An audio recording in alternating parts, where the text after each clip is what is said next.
Hello mga lokochero, so nandito na nga tayo sa Module 4 ng ating beginner course. At sa Module 4 ay didiscuss na nga natin ang core nodes ni NE10. At hindi nga lang natin i-discuss kung ano-ano yon. Gagawa nga tayo ng mini projects para malaman nyo mismo ano yung application ng mga nodes na yon. So dito nga sa first part guys, simulan na natin. Ang ating mini project ay e-commerce daily sales and fulfillment report. Konting background lang guys, nung nagsimula ako as a VA, ito actually yung ginagawa ko pero semi-manual. When I say semi-manual kasi pinupull ko yung data and then I know a little JavaScript para clean up yung data. Pero after nun, kailangan ko pa siyang i-analyze and then i-submit yung report to different groups. Depende kung para kanino yung report na yon.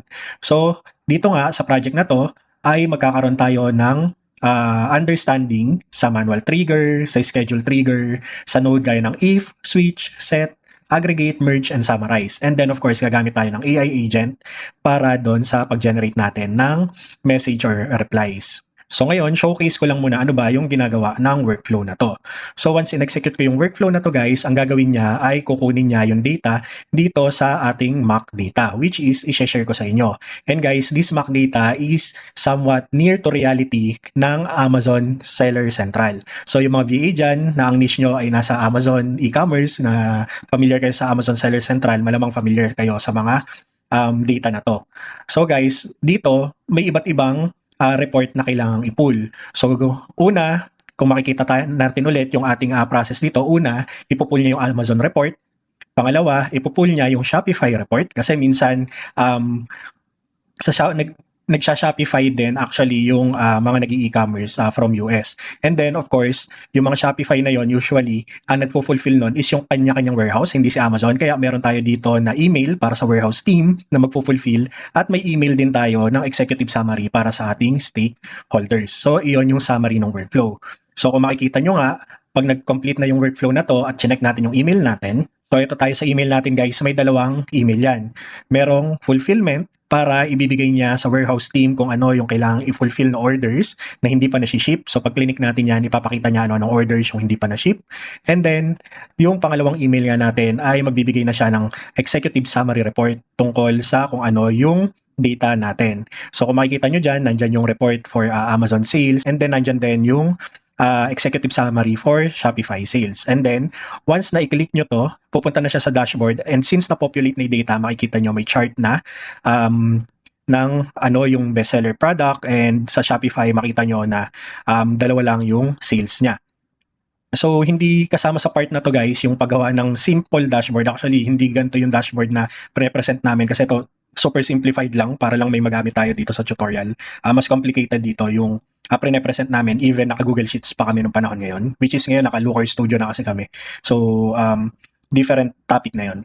Okay. So, now that you know ano ba yung goal natin dito sa mini project na to, let's start. And before we start, ang gagawin natin, we will act like we are talking to client. So, pag nga pumunta kayo sa ating website, makikita nyo itong mini project. Pag clinic nyo yan, ito yung in-explain ko sa inyong scenario kanina, which is yung workflow natin. And then, dito may conversation tayo kay client. And then, ito tayo, ito conversation natin sa kanya. Ayan, as automation specialist. So, ganun nga gagawin natin para medyo ma-feel natin ano ba yung ginagawa talaga ng isang automation specialist. Okay guys, so simulan na nga natin. So, isa-summarize ko na nga lang guys. Pwede nyo basahin to para ma-feel nyo kung ano ba yung discussion talaga ng client to a automation specialist like you. First, kailangan nating ipa-run through dun sa client. Ano ba yung manual process nila? Kasi sa una, hindi natin alam kung ano yung manual process nila. So, understanding their manual process would help us to easily create the automation. So, yun nga, dito sa part na to ay ira-run through na tayo ni client. Pero guys, sa totoong buhay, conversation yan between you and client kasi hindi in one go mabibigay sa ni client lahat nung kailangan natin. So, ginawa kong ganito para as we read, binubuo natin yung requirements niya. So, bago natin basahin yan guys, mag-create na tayo ng workflow dito and then simulan natin with the manual trigger. Yan, add lang natin yung manual trigger. So, basahin natin. Sabi niya, first we need to pull the data from our database and we should filter out first canceled orders. You can use the item status column as reference. So yun guys, yung sa real world scenario, ang ibibigay sa inyo ay data na. So ito yung mock data natin. And then, sa una, hindi ko alam, kahit ako, hindi ko alam para saan ba yung mga column na yan, alin yung titingnan ko. So mahalaga yun. Sinabi na sa atin ni client, ang first part daw natin ay, okay, kailangan daw i-filter out yung mga canceled orders. Tapos, ang reference daw natin ay yung item status, which is ito, column N. So, mahalaga yun guys, kasi kung makita nyo dito, meron pang ibang fulfillment dyan. Makikita nyo yung column E. Ayan. So, may order status, may item status. So, para sa mga may idea sa Amazon, magkaiba yan kasi pwedeng dito ay ship siya, pero dito canceled yung pinaka item na yon. Okay? So, gawin nga muna natin yung first part na yan. So, una nga daw, pull the data. So, guys, una muna, gagawa tayo ng ating Google Sheets node. So, dito sa Google Sheets, ang kailangan natin ay get rows, guys. Kasi, kailangan natin ng maraming row. And then, hahanapin ngayon natin yung Google Sheets na ginawa natin. So, eto yon, Amazon Seller Mac Data. So guys, nasa link naman dito, ibibigay ko to para makakopy kayo ng Mac Data na to. And then, after nyan, kailangan nating i-pull yung Mac Data. Ito yung kunwaring database natin.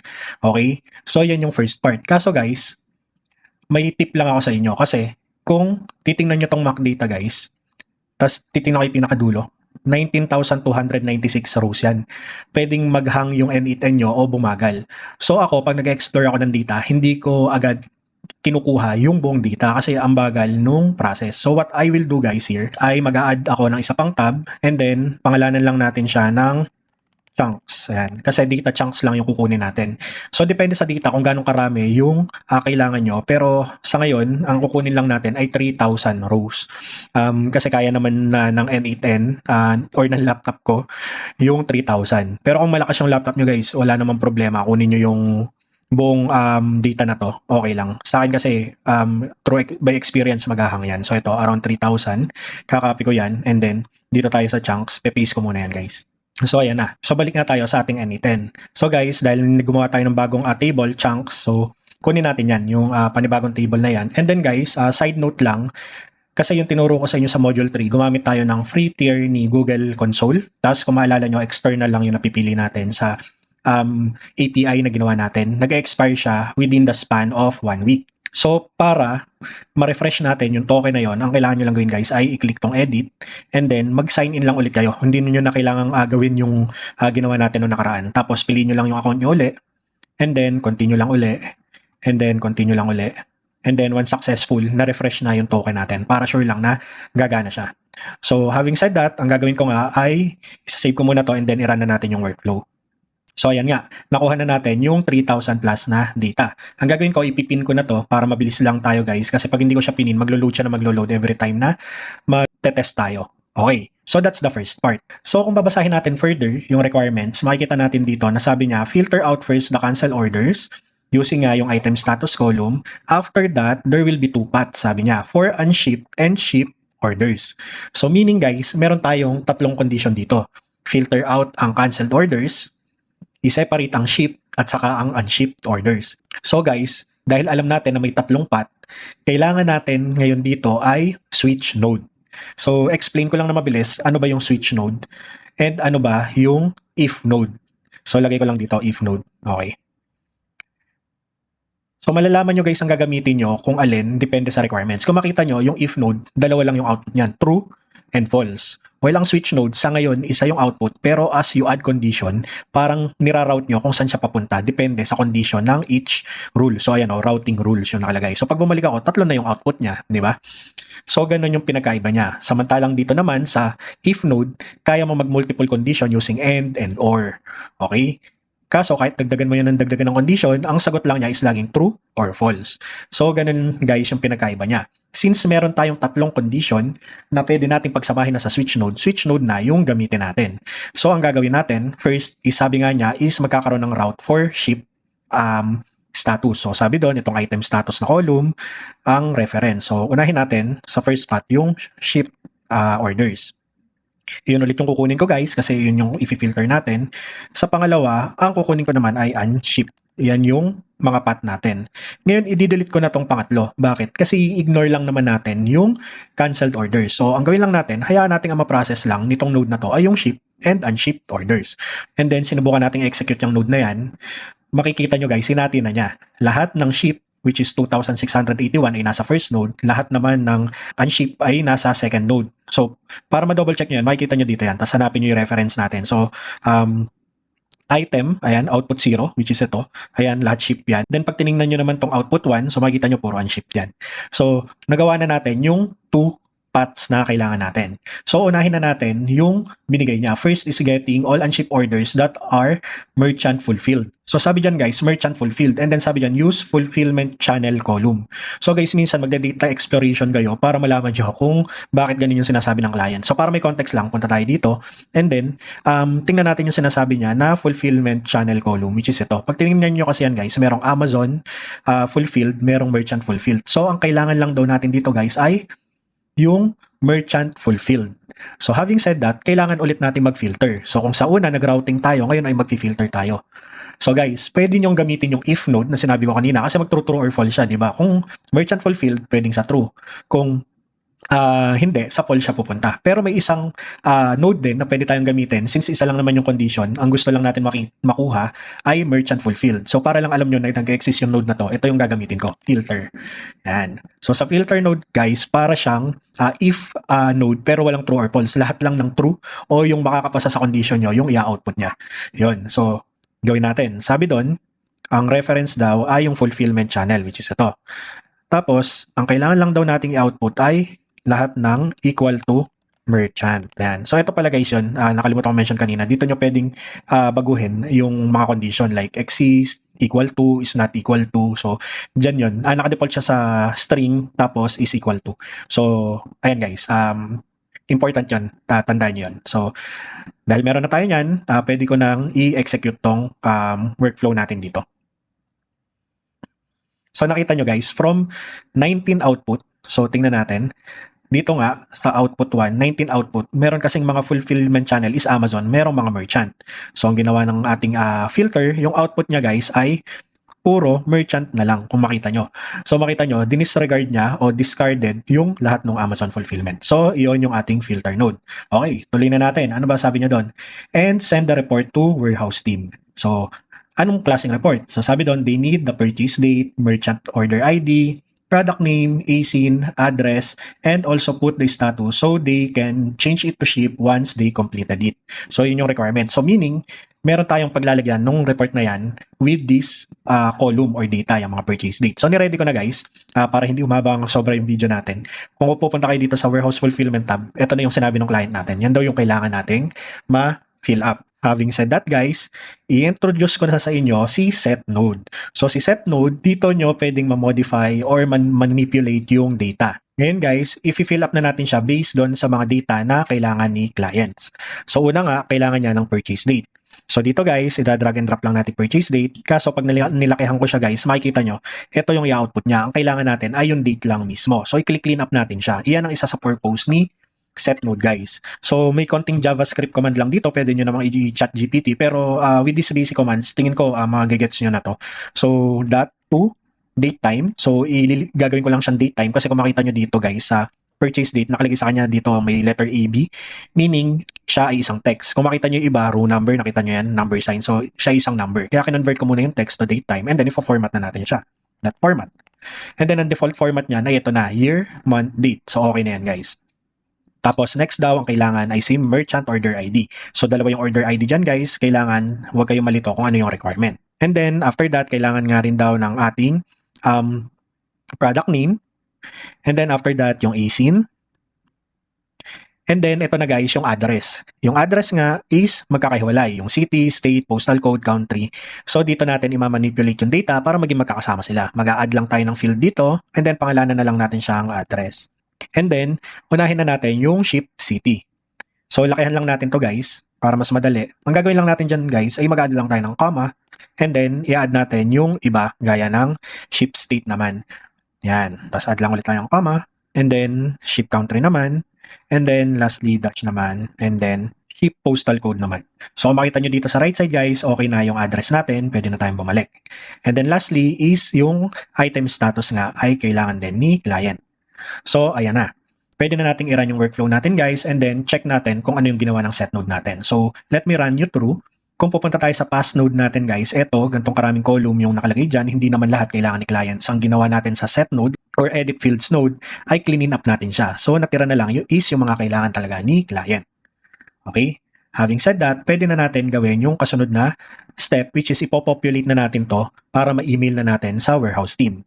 So ang gagawin natin dyan guys ay mag-a-add tayo ulit ng Google Sheets. And then, ang gagamitin natin guys ay append or update rows. So, kaya ang ginamit natin ay append or update. Kasi pag append lang guys, magkakaroon tayo ng duplicates. Pag update, pwede mong hanapin kung sino yung existing data and then i-update lang ngayon. So, piliin lang natin guys yung ating data. And then ito, yung warehouse fulfillment. Tapos guys, ang gagawin natin dito ay kailangan natin mamili sinong column yung unique. So, kailangan nyo talaga mag-explore ng data guys, sino yung unique column nyo. Okay? So dito, ang unique column dito guys ay si merchant order ID. So siya yung magiging reference. Tapos i-populate na natin to. So first nga is yung merchant ID dito. Ayan, merchant order ID. And then yung next dyan guys ay si purchase date. No, lagay natin dyan, purchase date. Dito daw ay si product name. Ayan. Tapos si ASIN. And then yung address na ginawa nga natin. Ito siya. So ayan. Nandiyan na yung address. And then, last is si item status. Ayan. So, ready na tayo to populate the rows. So, ang gagawin ko guys, ay execute ko to, tapos punta tayo dito para makita natin if i-fill up siya ni Aniten. So, ayan na nga. Na-fill up na niya. So, ayan, successful na. Ayan. So, nagawa na natin yung half nung first requirement ni client. Ang sabi niya, kailangan natin tong i-email. Guys, so kanina, inintroduce ko kayo na nakikita nyo, ito yung 3,000 items, finilter siya, naging 2,000 na lang dito, dito ay 90 na lang, finilter natin, naging 4, at hanggang, ayan, 4 items yung output natin. Ngayon guys, tandaan nyo, kung ano yung output nito, ganyang karaming pre-na-process ng next node. So si field node, pre-process niya isa-isa para maayos niya yung data. Ganun din, si Google Sheets node, pinaste niya yan isa-isa para makompleto yung data. So bakit ko ba pinoint out yun? Kasi guys, kunwari, dinugtong na agad natin dyan si Gmail natin. Tapos, ang gagamitin kasi natin para mag-send ng email is send message. So ilalagay ko nga dito guys na recipient is yung ating email, laquacheros.zv@gmail.com. So kunwari siya yung warehouse team. And then lagyan lang natin ng subject. So orders for fulfillment. Ayan. And then guys, dito simple message lang tayo. So text. Tapos magano lang tayo ng hi. Tingnan nyo guys mangyayari. Pag in-execute ko yan, so ayan na nga, natapos yung workflow. Nakita nyo, dito sa bandang baba, 4 yung sinend niya. At pag pumunta ako dito guys at nirefresh ko yan, 4 na magkakamukhang email yung natanggap ko. So, ayaw naman natin yon. So, bakit ko minention yun? Dahil nga, kung once mo lang kailangan mag-send ng email, dapat gawin mo munang 1 yung output nito bago yung email node. So, paano natin gagawin yun, guys? Mag-a-add ako dito ng aggregate node. So, introduce ko sa inyo si aggregate node. Ang ginagawa ni aggregate node, guys, ay ipagsasama-samahin niya yan sa iisang input. So, ang gagawin natin dyan, guys, ay dapat all item data into single list. And then, tatanungin kanya kung ano yung pangalan. So, lagay natin dito ay unship orders. Yan. Pag in-execute ko yan, guys, makikita nyo, 1 output na lang yan. Kung sa JSON file, pinagsama-sama niya sa loob ng unship orders. Pag bumalik tayo dito, from 4 items na output dyan, 1 na lang sa email natin. So, ayusin na natin email natin, guys. So, bahala na kayo kung ano gusto nyong i-email sa kanila. So, simplihan lang natin, hi team. And please see link below for the unship orders. And then, paste lang natin yung link nung tab na to. Copy natin yan. Yan. And then, yan, warm regards, yan, N8N report agent. Yan. So, yan ay magiging message natin, guys. And then, guys, kung makita nyo yung message kanina, ay, nabura ko pala. So, tingnan natin dun sa trash. Yan. So, ito nga yung sunod-sunod na message. May nakalagay dyan, no? This email was sent automatically with N8N. Ayan, may link. So, guys, tatanggalin natin yan para kung kunwari, kayo yung nag-send. Tapos maglakwatsa na kayo. Hindi, joke lang guys. Huwag nyo gagawin yun ha. Hindi ko ginawa yun. Promise. So, para mawala yan guys, ang gagawin nyo, dito, add option kayo, append, N8N attribution. Tanggalin natin yan. And then, execute natin yung step na to. So, nakita nyo, successful na. Meron ng sinend, pero isa lang. Balik nga tayo dito sa inbox natin. So, ayan na. May isa na. Tapos, sabi niya, please see the link below for the unship orders. Ayan, warm regards. So, nandyan na yun, yung attachment. Pag click yan ng warehouse team, okay, ito pala unship for today. So, yun nga yan guys. Tapos na tayo sa first part ng requirements ni client. Ngayon, lakihan ko lang to. Ayan. Pupunta na tayo sa second part. So sa second part guys, sabi niya, to get ship orders and populate the Amazon report database and Shopify report database. So guys, prepare ko na yan. Nandito na yan. Kung makita nyo, nandyan si Amazon report database. Ayan yung mga kailangang column. And then nandito naman si Shopify database. Nandyan yung mga kailangang column. Kung babasahin nyo to guys, so may mahalaga siyang sinabi dito guys na note that the report database should be consolidated to sales per product per day. Kasi guys, pag tiningnan natin yung MAC data, pwedeng same product guys sa magkaparehong araw, which is itong purchase date, ay magkaibang customer ang bumili. So meaning, itong data na to ay purchase per order ID. Hindi siya purchase or sales per product per day.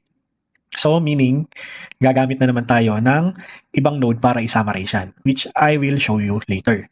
So tandaan nyo lang, yun yung requirements. And then may sinabi pa siya dyan na yung ID daw with the format of date-product. Kasi nga, kung hindi tayo gagawa ng unique ID, guys, wala dyang unique ID na para maging sales product per day, magkakaroon tayo ng duplicate. So, para magkaroon tayo ng unique ID, i-concatenate natin or pagsasamahin natin yung date saka product separated by dash, which is gagamit tayo ng set node ulit. Tapos guys, yun nga, sinabi lang naman niya dito na ang pagkakaiba ay si Amazon report ay may sales while si Shopify database is hanggang unit sold lang.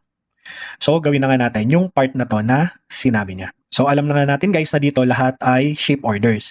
Pero, kailangan natin i-separate sino ba si Amazon at sino ba si Shopify orders. So, ang gagawin natin dyan guys ay mag-a-add tayo ng if node. Bakit if? Kasi dalawa lang naman yung natitira sa atin. Either Shopify, either Amazon. So, I can do true or false. So, ang gagawin natin guys ay si sales channel ay titingnan natin kung Amazon.com ba siya o hindi. So, ang gagawin natin ay makikita nyo dyan, string yan equal to, and then Amazon.com. So, pag Amazon.com, sa true tayo na node, pag hindi, sa false. So, pag nag-back ako dyan guys, tapos clinic ko yan para mag-run.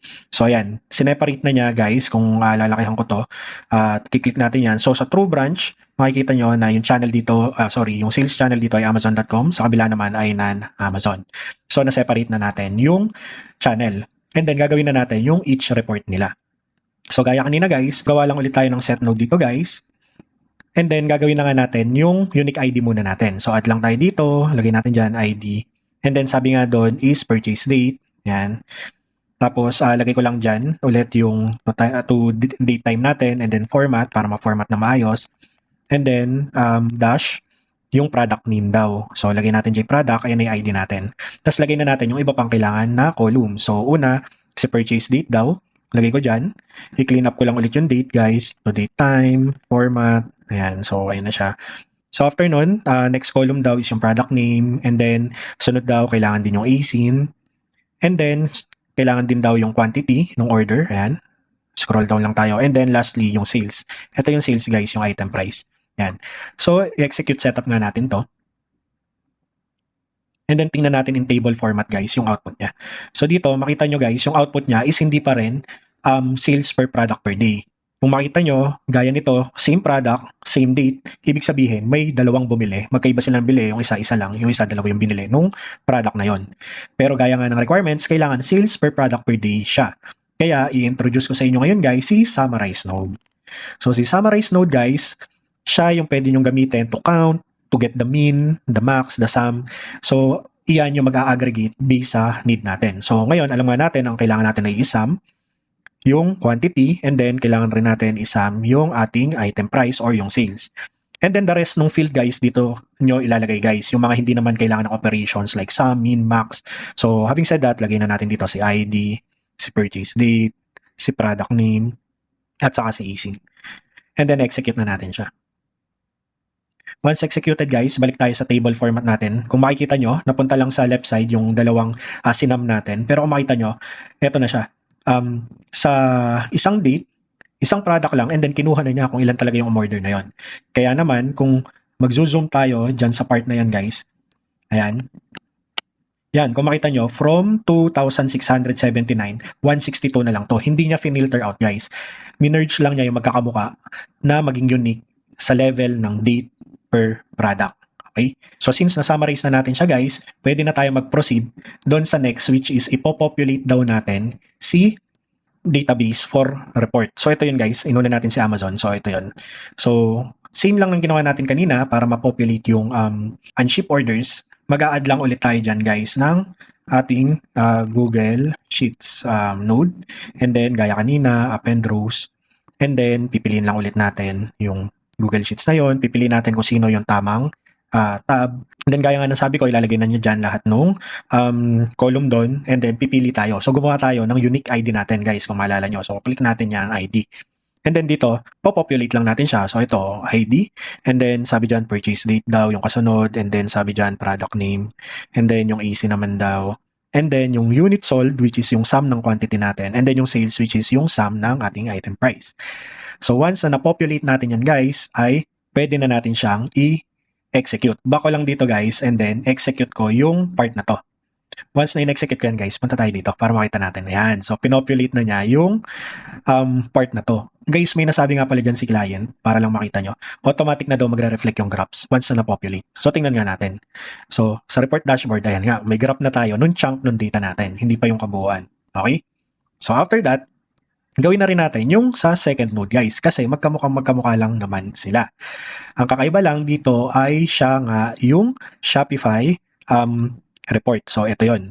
So ang gagawin natin guys para hindi na natin ulitin, copy na lang natin yan. Pwede nyong mag-copy, Control C, and then paste nyo, Control V. Ayan na nga yung node natin.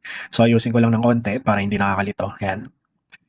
So yun yung maganda dito guys kasi nagra-run siya at the back end in a really JSON format program. Pwede kayo mag-copy paste ng node.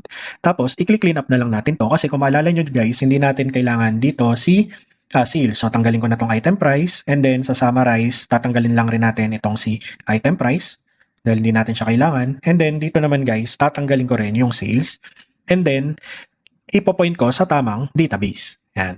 So ang gagawin natin ay pipiliin natin yung Shopify na page. And then, we can try to run it.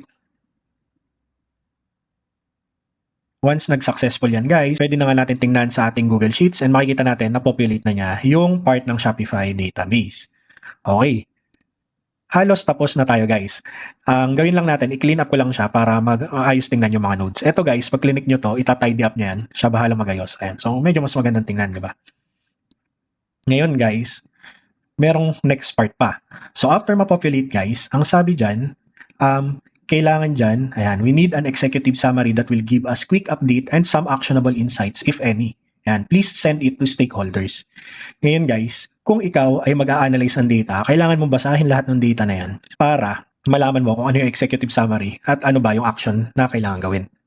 Having said that, i-automate din natin siya. So dahil nga kailangan natin basahin lahat ng data na to guys, ang gagawin natin ay i-merge muna natin siya. So i-introduce ko sa inyo ngayon si merge node. Pero bago yan, kung naalala nyo guys yung nangyari dito, yung 4 na beses na nag-send yung email, ganon yung mangyayari dito pag hindi muna natin siya in-aggregate bago i-merge. Ang daming beses na magra-run nung merge node. So ang gawin natin, aggregate muna natin yan guys. And then, gaya na sabi ko, lahat ng data, lagyan lang natin ng pangalan para hindi tayo malito. So this is the Amazon sales. Okay. And then, ito naman, yung ating, aggregate lang ulit natin yan. Tapos, all to single list. And then, ito naman yung ating Shopify sales. Ayan. Pwede na natin silang i-merge. So, ano ba yung merge node? Dito, hanapin nyo lang yung merge, guys. And then, sa merge, itatanong niya, ilang data ba yung i-append? So, dito, may 3 data tayo. Kasi lahat ng data gusto nating i-analyze. So, lagay ko lang to sa gitna. I-connect ko sila. And guys, ito pala yung isa rin sa technique. Kunwari, kailangan nyo yung data dito na sinend nyo sa email. Pwede yung mag-multiple output guys, tapos ituro nyo lang doon. Tidy up lang ulit natin. So ayan guys, ang gagawin ko guys, i-disconnect ko muna tong si email para hindi mag-send ng message sa atin ha. Ang gagawin ko ay i-execute ko yung buong workflow. Yan.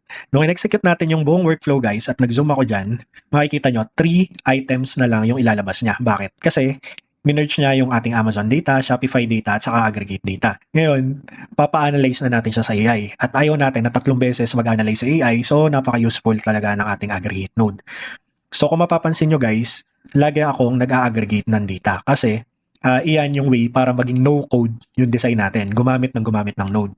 Pero yung iba, dahil marunong silang gumamit ng code, isang node lang yung gagamitin nila, ma-aggregate na nila yan into much cleaner data. But of course, this is a beginner course. Ito yung gagawin natin at okay din yung setup na to. After that guys, ay gagawa na nga tayo ng ating AI agent node. Pero bago yan, i-execute ko lang ulit yan para may data output siya, mas madali tayo mag-drag and drop. And then, mag-add na tayo ng AI node, AI agent.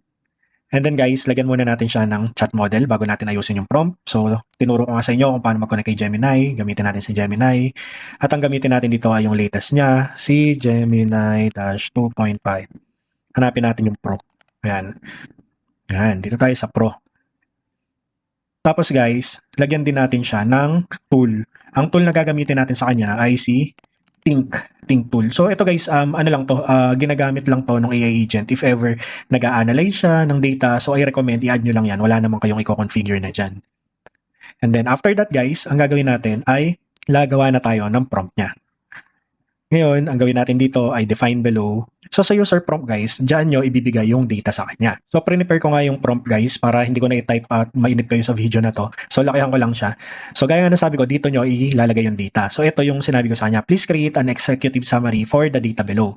Amazon sales data, Shopify sales data, and Shopify and ship orders. Ang gagawin nyo dyan guys, dahil nga in-aggregate natin siya, kaya natin siya pinangalanan, pag nilitan natin yan, ayan, nandiyan na silang tatlo. Mas madali tayo makapag-drag and drop. So, unahin na natin si Amazon Sales Data. Pag drinag nyo yan guys, makita nyo puro object yan. Kasi, kailangan natin gawing string pa yan. Ang gagawin nyo lang dyan guys ay dot to JSON string. Pag ginawa nyo yan, kung makita nyo, ayan, mababasa na ng AI natin yung tamang data. At gagawin lang rin ulit natin siya doon sa iba pa nating data. So dito nga, enter lang ako, Shopify sales data naman dito. So ayan, puro object na naman guys. Ayan, so tools, ayan, JSON string. So ayan na, nandiyan na siya. Last is yung ating unship orders. And then, huwag niyo ulit kalimutan para hindi puro object ang mabasa niya, is to JSON string. So ayan na ngayon guys, yung user prompt natin. Usually, gaya nga ng sabi ko, sa user prompt nyo, nilalagay yung data kasi siya yung dynamic. And then, meron din tinatawag dito guys na add an option for system message. Usually, dito natin ilalagay yung rules na gusto nating gawin ng AI. So, gawin ko lang siyang expression para malakihan ko. Ayan. Tapos guys, prepare ko na rin yung prompt dyan para hindi na ako mag-type. Explain ko na lang sa inyo. So, dito nga, gaya ng sabi ko, rules yan. Wala tayong ilalagay na data dyan.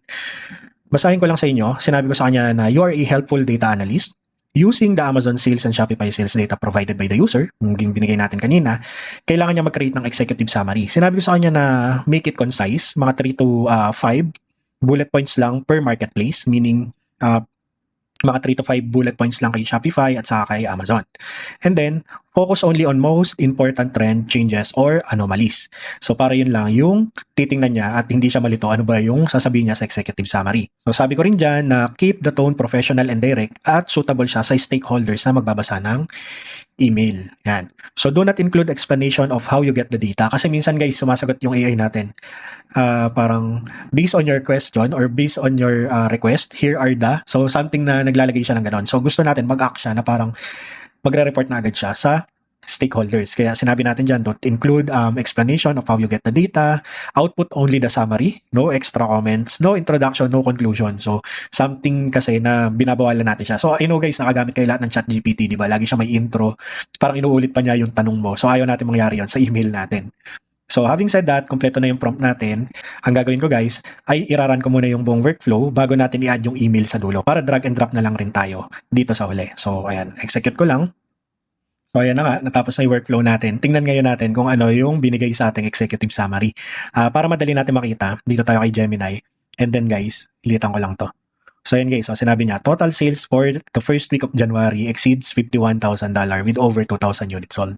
So, kita nyo guys, talagang binigay niya kung ano yung mga numbers. So, the freelance essential product line is the primary driver of the revenue. Yan, so, hindi ko muna babasahin lahat ng binigay niya guys kasi hindi pa yun yung final data natin. Kompletuhin muna natin, saka natin tingnan sa email yung final output niya. Okay? So ngayon, ang gagawin nga natin ay i-connect na natin to guys para matest natin email. Kakopy ko yan and paste ulit. Siya ngayon yung idudugtong ko dyan. Tapos open natin kasi babaguhin natin. Yan, ito yung output ng AI guys, di ba? So gawin ko itong expression para malakihan natin. And then, ang gagawin natin dyan, hi team, please see the executive summary below. So, bahala na kayo guys kung ano yung gusto nyong introduction dyan. For simplicity, yun lang yung nilagay ko. And then, lagay na natin yung sinabi ng AI dyan. Yan. Kaso guys, makita nyo, mahilig kasi si AI gumamit ng mga asterisk. Ano kasi yan, ginagamit sa markdown format. So, ang gagawin lang natin, yan lang naman usually yung dinadagdag niya ng mga extra symbols. Minsan nagdadagdag siya ng hashtag, ganon. Ang gawin lang natin, replace lang natin siya. Replace all. And then, ang gusto natin yung mga asterisk, comma, ay maging blank. So, makita nyo, malinis na siya. Ayan, Amazon, ayan. Wala na yung mga asterisk di gaya kanina.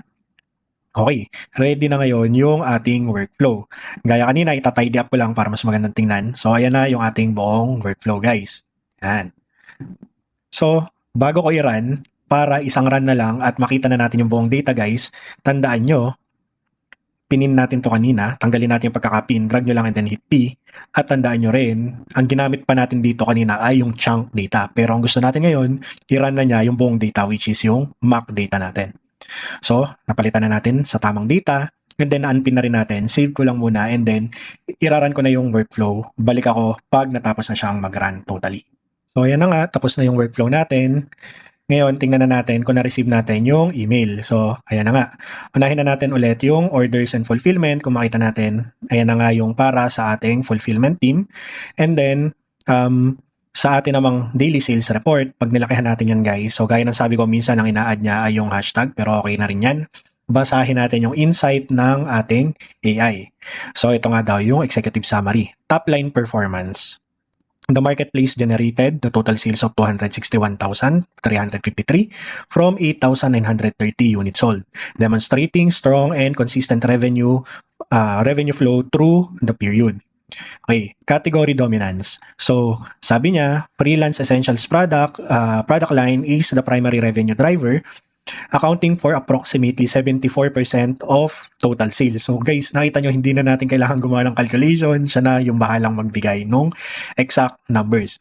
The Lacocheros Travel Kit line represent the second largest category at 24% of sales. So yun guys.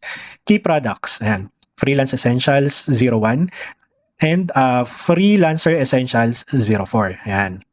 So sila daw yung standout performers. And consistently ranking as the highest grossing products and contributing significantly to the total sales volume. Yan. Sales trend. Yan. Daily sales remained robust, averaging over $6,200 per day. Sana all, guys. A notable peak occurred on January 26, which saw the highest single day sales of the period. So nakita nyo nga guys, very brief pero informative yung binigay niya. And then, kung titingnan nga natin yung automatic na napopulate na dashboard, so ayan na siya. Makikita nyo dyan na siya nga yung una na pinaka mataas yung sales. Pangalawa yung green, which is si Freelancer Essential 04. Which is, pag bumalik tayo sa email, ayun, nagmamatch siya. 01 and 04. Diba? Ang galing guys. Ngayon, tingnan naman natin yung sinabi niya sa Shopify store. Tandaan nyo guys, yung Shopify store natin, ito lang yung graph. So, dalawa lang yung nabenta, tapos si Freelancer Essentials lang. So, ibig sabihin, may anomaly dyan. Dapat malaman ni AI kung ano yun. Tingnan natin. So, Shopify store performance, January 1 to Feb 11. Sales volume. The Shopify channel recorded a total of 44 orders. The most order items were Freelance Essentials 01 and Freelance Essentials 02. Ayan. Fulfillment status. There is a critical fulfillment backlog with 95%, 42 out of 44. So naalala nyo guys, ang nire-report lang kasi dito dapat is yung ship lang. Kaya pag tinignan natin dito, dalawa lang yung na-ship na. Ngayon ang sinasabi niya, dito sa fulfillment guys, makikita natin na nandyan nga yung ating mga unshipped. So nakita niya na pag bumalik tayo sa email, ayan, nakita niya na 95% is unshipped. So, merong urgent action item siya na nire-recommend. Ayan. The high number of unshipped order requires immediate attention to prevent customer dissatisfaction and potential chargebacks. So, yun guys. So, So usually nga guys, dati kahit alam ko mag-program, kaya ko i-program yung paggawa ng report. Pero babasahin ko pa rin yung buong report bago ako makagawa ng ganitong summary. So guys, muntik kang na makalimutan. Meron nga pala dyan na requirement na, by the way, please schedule to run the report every 9 a.m. Eastern Time. So guys, para gawin yan, add lang kayo dyan ng schedule trigger. Yan. Tapos, i-connect nyo lang yan sa pinakaunang step. Yan. So, pwede yan guys, may dalawang trigger kayo para kung manually gusto nyo i-test, pwede pa rin. May trigger pa rin siya dito. And then, ang gawin nyo lang guys, dito nyo isa-set kung days ba, minutes, months. So, ito, everyday, ang trigger between one day. So, everyday siya magra-run. Kailan? 9 a.m. sabi ni client. And then guys, depende kung ano yung sinabing time zone ng client nyo. Sabi niya dyan, Eastern Time. Para ma-adjust yan dito sa upper right, yan, punta kayo sa settings, and then nagkataon naman ang default talaga na anytime is American New York, so that's Eastern Time. So depende sa client nyo, kung ang client nyo taga Europe, so hanapin nyo lang kung saang time zone siya naka-under para maitama nyo yung time zone. So yun lang guys, and then just to give you a sample, pag na-submit nyo na sa client nyo yan, isa sa pwede maging reply ng client nyo is like this: everything is working fine, now let me pay you as discussed, and I would gladly to treat you a coffee. By the way, let's discuss your monthly rate to maintain and improve this workflow. So yun nga guys, isa sa opportunity kasi ng NA10 is kailangan siyang i-maintain kasi minsan nagbabago-bago ang data, and it would trigger an error. So yun nga yung maganda yun dun guys, as you find more clients, mas marami rin kayo i-maintain, so you can scale up the way you earn. So yun lang guys for this module. And then after that guys, ililitan ko lang to. After that guys, magkakaroon pa tayo ng second and third, and probably dagdagan ko pa to, and pwede pang mabago to. Kasi kung makita nyo, ang plano ko talaga, yung mga aggregate nodes sa merge is dito pa sana sa second video. Pero na-realize ko kasi na hindi ko mapapakita sa inyo gaano ba ka-applicable sa real life scenario si NA10 kung hindi ko magagamit yung mga nodes na to. So hanggang dyan nga muna guys, and then ipa-finalize ko muna kung ano yung next mini project natin. Kaya guys, kung umabot ka dito sa dulo ng video, thank you again for watching, and then lagi mo lang tandaan, less manual work, more Lokocha.